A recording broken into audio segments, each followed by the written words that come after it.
अर्धा तास बाकी ऑफिसला आणि इथून 13 किलोमीटर जायचं आहे. तुझा फ्रेश दिसते. फ्रेशच आहे मी. किट सेक्शन आहे, उठा इथनं. Feel uninvited. Left your home in West LA. I'm not excited. Blog number 34 just आता डाउनलोड होईल. डाउनलोड झाल्यावर त्याला अपलोड करेल आणि अपलोड झाल्यावर तुम्ही त्याला आज कदाचित संध्याकाळी बघणार. Hello guys, welcome back to new blog. हा ब्लॉग थोडा धावपळीचा असणार आहे कारण आमच्या मॅडमांना ऑफिसला सोडायचं आहे आणि मॅडमांना सांगितलं होतं की लवकर तयारी करा, बट नाही, थोडंसं लेट झालं. थोडं म्हणजे फक्त अर्धा तास बाकी ऑफिसला आणि इथून 13 किलोमीटर जायचं आहे. सो निघतो. This girl's a wonder. She loves me, yeah. She needs to know I love her. I wonder if we'll make it through this summer. Just wanna touch like back when we were young. चलो bye. Mission done. हो ना, चल. Finally आता office झालंय आणि आता घरी जाते बसने. वाकडपर्यंत बसने जाणार आहे आणि तिथून पुढे मला किरण घ्यायला येणार आहे. मस्त झोपलो होतो. अर्जुचा फोन आला तिला ऑफिसला घ्यायला, म्हणजे ऑफिसवरून निघाली ती बसने. तिला अर्ध्या रस्त्यामध्ये घ्यायला जाईल, ती वाकडपर्यंत येईल आणि आता वाजले ऑलमोस्ट 9 वाजले. घरी येता येतं 9:30 होतील. मग आल्यानंतर जेवण बघू. एक झोप झाली तोपर्यंत माझी. फायनली आली तिकडे बस स्टॉपला उतरली. आता ती चालत येते गोल फिरून तिकडे सिग्नलवरून युटर्न घेऊन मग इकडे येणार. कसा होता दिवस? कसा गेला दिवस? चांगला गेला. चांगला गेला. तुझा फ्रेश दिसते.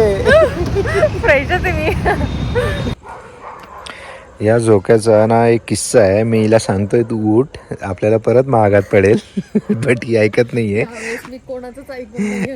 हा किस्सा फक्त मी, माझा बाचा सोहम, ज्याला की तुम्ही आधीच्या ब्लॉगमध्ये बघितलं असणार, आणि हिला माहिती सांगायचंय तुला. मला किस्सा कदाचित माहिती नसेल, मी तुम्हाला किस्सा सांगतो. आम्ही इथं बसलो होतो. मी या साईडला बसला होता आणि सोहम या साईडला बसला होता आणि अर्चू इकडे याच्यावर समोर बसली होती. ओके, काय बोलतात त्याला? सीसॉ. ओके, काय आपण कधी खेळलोच नाही ना, आपलं सगळे मैदानी खेळ, त्याच्यामुळे आपल्याला नावं एवढे काय माहिती नाही. ओके, तर आता किस्सा असा आहे, आम्ही दोघे याच्यावर बसलो होतो आणि त्याच्यामुळे त्याला ते माहिती होतं. तर आम्ही दोघं बसलो होतो आणि असं नाही की खूप स्विंग करत होतो, जस्ट बसलो होतो. ही तरी आता थोडंफार स्विंग करते आणि आपण असंच बसलो होतो नॉर्मल. आणि तो आला तिकडनं, तो आला आणि असं नाही की म्हणजे की हे किड सेक्शन आहे, तुम्ही इकडे बसता का वगैरे काही नाही. तर डायरेक्ट आला, हे किड सेक्शन आहे, उठा इथनं, म्हणजे ह्या प्रकारामध्ये ह्या टोनिंगमध्ये बोलला. तर आता आम्हाला कसं सडनली आला ना, त्याच्यामुळे डोकं काही चाललं नाही. तर आम्ही उठलो लगेच 2 मिनिटामध्ये की किड सेक्शन आहे, झाली असेल आपल्याकडनं चूक. तर आम्ही उठलो आणि तिकडे बसलो साईडला, या साईडला जे पाठीमागे हे दिसत असेल तुम्हाला तिथं तरी. त्याच्यामुळे मी हिला बोलतोय की तो परत बघेल तर परत तो बोलेल. त्याच्यामध्ये सकाळी आमचा थोडा ट्रेकिंगला जायचा प्लॅन आहे. ट्रेकिंग म्हणजे प्रॉपर ट्रेकिंग नाही आहे, एक छोटासा ट्रेक आहे आमच्या घराजवळ. तर तिथं जायचा प्लॅन आहे. थोडंसं म्हणजे काहीतरी आता एखाद्याच्या सजेशनवर आम्ही हे स्टार्ट करतो आहे. म्हणजे माझ्यासाठी स्पेशल नाही, अर्जूसाठी. ते मी तुम्हाला सकाळी सांगेलच डिटेलमध्ये की काय म्हणजे मेन रिझन आहे की हे स्टार्ट करायचं. अशा बऱ्याचशा आता गोष्टी स्टार्ट करायच्या आहे. थोडा हेल्थ रिलेटेड आहे. ते मी सकाळी उठायला लागेल कारण डॉक्टरांचं सजेशन आहे. त्याच्यामुळे मी बाकी तुम्हाला सकाळी एक्सप्लेन करतो. हा व्लॉग लाईव्ह केला होता तेव्हा रँकिंगला 9 नंबरला दिसत होता आणि आता 1 नंबरला आला आहे. कारण याला बरेचसे आता इम्प्रेशन दिलं आहे यूट्यूबने. ते इम्प्रेशन का दिले आहे मी तुम्हाला सांगतो थोडक्यात. की प्रत्येक यूट्यूबर एक बोलतो की व्हिडिओला आपण लाईक करा, सबस्क्राईब करा. व्हिडिओच्या स्टार्टिंगला बोलतो, एंडला बोलतो. त्याच्यामागे एक त्याचं कॅल्क्युलेशन असतं की यूट्यूब म्हणजे हे एखादा माणूस बसलेला नाही, तो पूर्ण एक अल्गोरिदम वर्क करतो.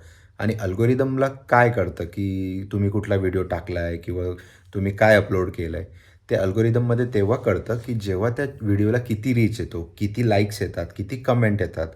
तर यामुळे काय होतं ना की जे तुम्ही लाईक्स करतात, जे तुम्ही कमेंट करतात, त्याच्यामुळे यूट्यूबला कळतं की हा व्हिडिओ थोडा इंटरेस्टिंग आहे, लोकांना आवडतो आहे. आणि त्या गोष्टीमुळे यूट्यूब त्याला अजून रीच देतं, बाकी लोकांना पण दाखवतं आणि असा व्हिडिओ करून व्हायरल होतो. तर त्यामुळेच प्रत्येकजण बोलतो की व्हिडिओला लाईक करा, कमेंट करा. सोबतच काही म्हणजे आपण बोलतो ना की एक स्किप करून आपण फॉरवर्ड करून, फास्ट फॉरवर्ड करून व्हिडिओ बघतो पूर्ण, पुढे करून बघतो, संपवतो. 10 मिनिटाचा व्हिडिओ असेल तर आपण तो पुढे करून 2-3 मिनिटात संपवतो. बट त्याच्यामुळे पण काय होतं ना की आपला रिटेन्शन रेशो कमी होतो आणि रिटेन्शन रेशो कमी झाल्यामुळे तिथून आपल्याला रीच कमी मिळतो आणि तो कमी लोकांपर्यंत जातो आणि अशा प्रकारे व्हिडिओ आपला दाबला जातो. तर हा व्हिडिओ मला पण वाटत होता की दाबला जाईल, बट बऱ्यापैकी इव्हिनिंगला त्याला रीच मिळाला आणि आता तो रँकिंगला 1 आला आहे, जे मला ॲनालिटिक्समध्ये दाखवत आहे.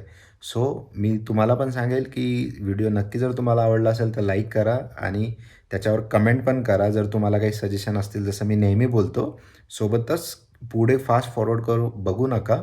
थोडंसं 10 मिनटं घेतो तुमची फक्त दिवसाची, तेवढे 10 मिनटं देऊन तो व्हिडिओ पूर्ण बघा. Good morning. ट्रेकिंग एकदम मस्त झाली. ती लवकरच मी शेअर करेल. रात्री आम्ही खाली डिसाईड केलं ट्रेकिंगला जायचं सकाळी. त्याच्यानंतर वर आलो, झोपलो आणि 9:30पर्यंत आमची ट्रेकिंग झाली. त्याच्यामुळे एकदम असं बोलतात ना, रिफ्रेशिंग वाटतंय आम्हाला. ट्रेकिंग ॲक्च्युली झोपेत झाली. बोलला बडी बडी बाते वडापाव खाते त्या टाईपमध्ये ती गंमत झाली आहे. म्हणजे रात्री ठरवलं आम्ही की नाही का हे करायचं, आपण ट्रेकिंगला जायचं, आता काहीतरी सुरुवात करायची, डेली ॲक्टिव्हिटी करायची मॉर्निंगला उठल्यानंतर. बट काय नाही, सकाळी उठली ती बेल 2-3 वेळेस वाजली, तिला जेमतेम बंद केलं, परत झोपलो आणि आता उठून चहा वगैरे पितोय. तर आता चहा झाल्यानंतर बाकी कामं. Why don't you love me, love me, love me? Touch me, touch me, touch me.